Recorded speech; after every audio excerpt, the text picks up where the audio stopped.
Many witnesses stood by and watched when the argument first broke out between the couple. But one man stepped in and nearly paid for it with his life. News 13's Catherine Mazzone is live in the Newsplex with more. Catherine? Jessica, about half a dozen people were hanging out in a vacant parking lot just before everything happened. Several of them are homeless and often hang out in the area. Witnesses told us today they were close to the couple and the man who stepped in to help the woman. Droplets of blood line the sidewalk in a parking lot at 2nd and Arvada.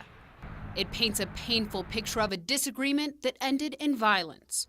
One woman, who asked we not show her face, was sitting on a nearby bench with friends when she says a couple she knew began arguing. They were supposed to get married next month, but when they get intoxicated, they start arguing really bad. The woman says this time it wasn't long before things got physical. He threw a can at her and hit her right in the face.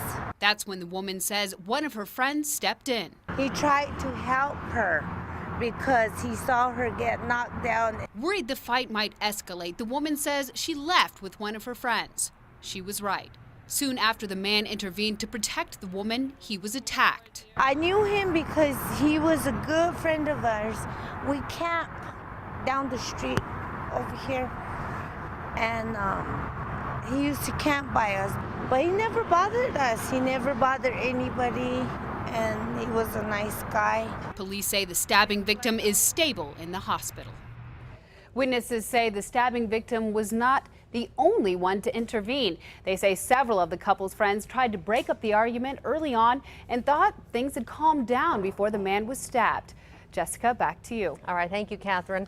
The woman who was attacked was treated at the hospital and released this morning.